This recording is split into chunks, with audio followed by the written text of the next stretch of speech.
In quintessential Capricorn style, I'm going to tell you a truth that you're not going to like. A lot of people with their hearts and minds in the right place spend too fucking much time trying to gentle parent people who are just walking over you and taking advantage of you. A lot of you don't realize when you're being humored, when you think that you're getting somewhere slowly. A lot of y'all don't realize that some people don't give a fuck about logic. They just care about winning. And the worst thing about that is that you be holding your breath around the wrong people, and then it all comes out on someone who actually is on your team. You don't realize that you're doing that for selfish reasons. You are trying to gentle parent the people who are in your life in meat space when they will never, ever, ever be helpful to the causes that you actually believe in. You are willing to throw away people who are actually really down for what you believe in because you, just like the boomers that you make fun of, don't really believe that people on the internet are real.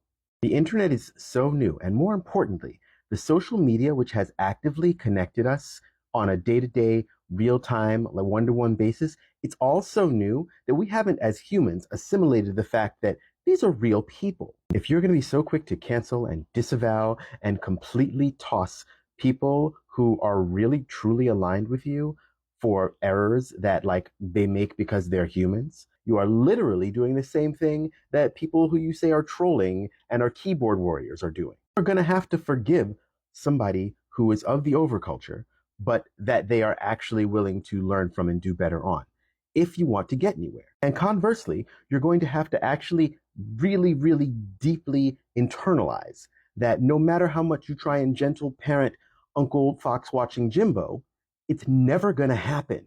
He's just going to keep on making you feel dumb and then humoring you for a little bit just to pull you in. And then he's going to tell you what he really thinks after he's had a few too many eggnogs. It's going to keep happening every year. Are you really interested in the things that you believe in and the causes you believe in?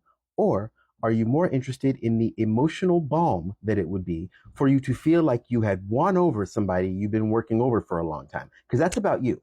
Seriously, a lot of y'all are out here like forgiving your uncle for dropping a hard R N-word every now and again, but you won't forgive some white person that grew up in the same racist ass society that you grew up in for doing something that's like a little bit off and then being like, sorry, my bad. You're assuming goodness from the people that you know in meat space, but not assuming that same goodness in people who actually are putting their heart and soul out there on a day-to-day basis about the same causes that you believe in because you don't know them in your offline world. Are you really trying to do this or not? Do we really believe in the things we say we believe in or not? Because if we do, we need to add rupture and repair.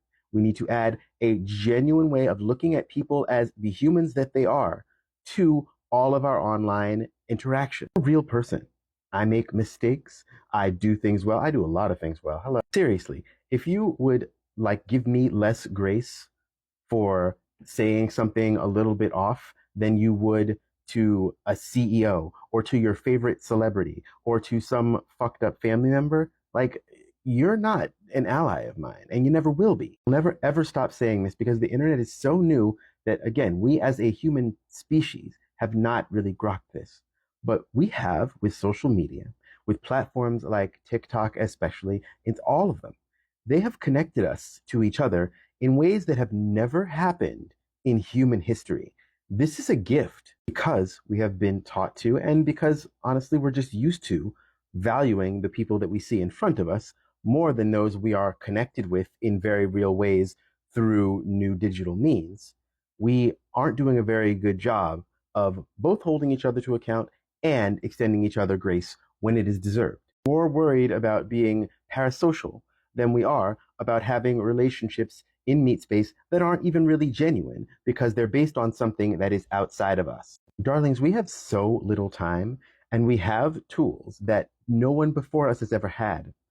And if we keep saying stuff to each other like you have to organize in person when you could organize online to do things like 8,000 times more quickly than you could if you had to do it all in person, like we're stuck. I'm not going to say it's a liberal psyop or anything, but like it really does not sit right with me that like people just go around talking about like, oh, everybody just wants to be aligned 100% and you have to work with people that you don't agree with.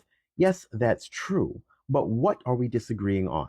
The thing is that when a time comes that you're going to have to work with somebody that you super disagree with, even fundamentally, that's going to happen naturally, right? If you're on the street and like a car rolls over someone and you and like 20, 30 people around have to lift that car up, you're all going to do it because deep down, we all do want to cooperate. Our hardwiring is much more for cooperation than competition. And everything that says otherwise is a lie by the overculture. If you're saving all your forgiveness for people who you know in meat space that don't deserve it and not actually building coalition with those that you're really aligned with, you're fucking up.